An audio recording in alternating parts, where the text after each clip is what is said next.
Good afternoon, everyone. It is November 3rd, and I want to talk about what's going on with Iran and Saudi Arabia.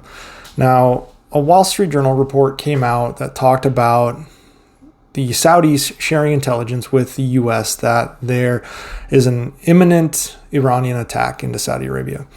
Now, why is that? Why would that be a thing? I'm not sure if that's entirely true or if it was Saudi Arabia that is just saying there is one for geopolitical reasons or whatever. Not entirely sure.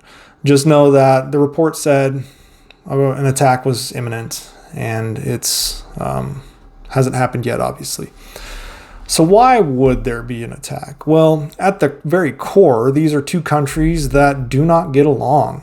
I mean, even in their religion, yes, they're both Islamic-based countries. However, Iran is a Shia-based governing system, and Saudi Arabia runs on the Sunni-based governing system, both being Islamic. However, obviously different factions here that just don't like each other. And as such, Iran is Saudi Arabia's chief regional rival. They're the big dog nations in the region, although I would argue that probably the biggest military or the most dangerous military in the region is obviously Israel. But from the Islamic perspective, these are the two countries that are jockeying for regional hegemony in the Islamic space. Now, in 2016, Riyadh, which is the capital of Saudi Arabia, officially severed diplomatic relations with Tehran, which is the capital of Iran, after Iranian protesters stormed the Saudi Arabian embassy in Tehran in response to Saudi Arabia's execution of a Shiite cleric. So, like I said, Iran is Shia-based. So when Saudi Arabia executes Shiite clerics, it pisses Iran off. Iran also backs Houthi rebels that attacked oil facilities in Saudi Arabia and the United Arab Emirates in recent years, and they back those same rebels in Yemen in this quasi-proxy / civil war / whatever quagmire that is taking place in Yemen, in which Saudi Arabia and Iran find themselves on opposite sides.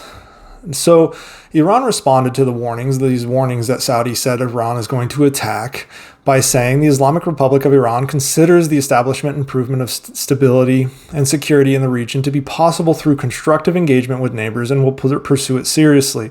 They basically are saying, we're not going to attack Saudi Arabia. We don't know why the Saudis are saying this. Likely it's because they're antagonistic to us and they're supported by their Zionist, quote unquote, masters in the United States and other Western countries. However, Iran has alleged, without providing any evidence, mind you, that Saudi Arabia and the US are behind these anti-government protests that have been taking place since September in Iran. These were those protests that focused on the death of 22-year-old Mahsa Amini, who was arrested by Iran's morality police and then subsequently died in custody. And women have stood up in Iran and started protests, and they've grown significantly. So in response, Iranian Major General Hossein Salami said that this is our last warning. Because you are interfering in our internal affairs through these media, he means social media, you are involved in this matter and know that you are vulnerable. So it's not that Iran is necessarily saying we're going to be a good neighbor. They're kind of out in the open saying we're not going to do anything, but on backdoor channels telling countries stay out of this business of protests in Iran. And Iran can't produce any kind of evidence as to whether Saudi Arabia or the US or anyone else is involved in these protests other than the Iranian people themselves. Incidentally, Iran may be using the recent terrorist attack in Shiraz, where 15 people died at a religious site, to scapegoat Saudi Arabia and also focus on potentially conducting an attack. Incidentally, though, Iran has not presented any evidence to show that it was Saudi Arabia. And more than likely, the US and other countries are assessing that it was probably either ISIS, which is the Islamic State terrorist group, that neither Saudi Arabia nor Iran ally with, or it was potentially the Iranian regime themselves cracking down on protesters. Now, there's been heightened concerns about an attack on Saudi Arabia by the US, but these come at a really interesting time for the US relations between both these nations. Obviously, the US is not a big fan of Iran because they're, one, cracking down on protesters, and something like 288 protesters have been killed by the Tehran police regimes and their secret police in other areas around the country, as well as, obviously, Iran is sending drones to Russia, as well as providing technical support in the Russian fight against Ukraine, which runs counter to the US goals there. However, it's not that Saudi Arabia is perfectly on the good list for the US. They're actually, frankly, on the shit list as well. As you remember, the Saudi-led OPEC Plus alliance decided to cut oil output targets, which directly benefited Russia. And that was in the face of the US and other Western nations encouraging Saudi to not do so. And that kind of flew in the face. So this plays into the US's favor in that the US can say, Saudi, you better walk back your oil cuts or face Iran alone, or have the support of the US and bring production up. Now, it's doubtful the US would completely bail on Saudi Arabia in a fight against Iran, because Iran would target Saudi oil infrastructure, which would hurt the world even more. And that might be the aim of Iran at this point, is to hurt the Saudi oil and energy infrastructure so that it would directly benefit Russia. And Russia is obviously Iran's ally. In fact, Russia really only has like 4 good allies that they can count on: North Korea, Belarus, and Iran. What a fucking group that is.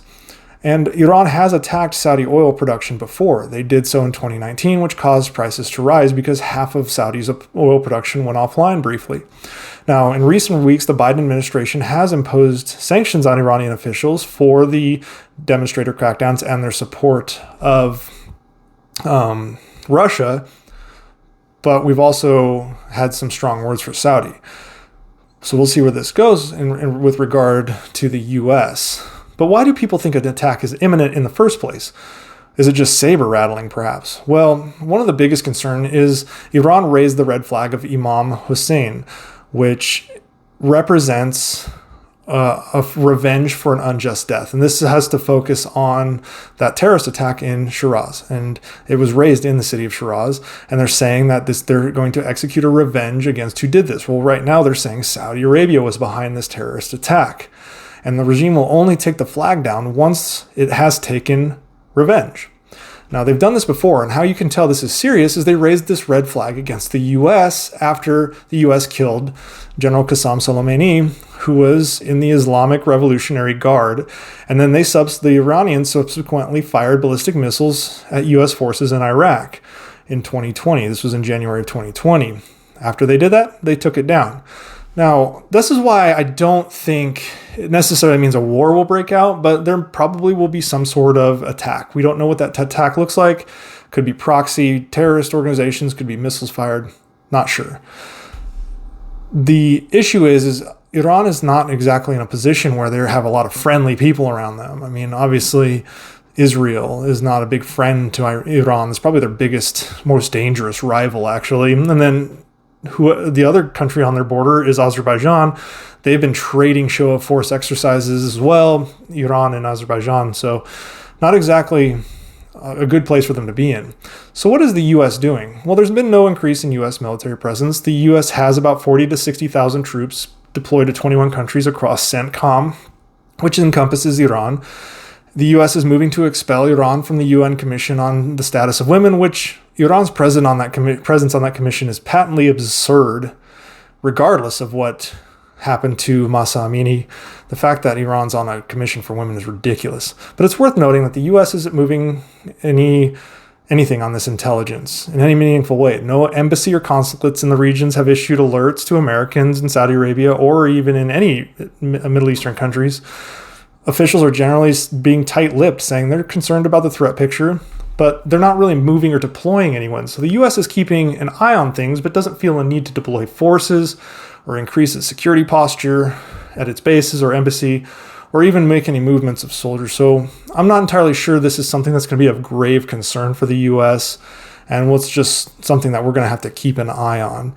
The U.S. is generally always prepared in the Middle East for things like this, but who knows what the wild card could be for Iran.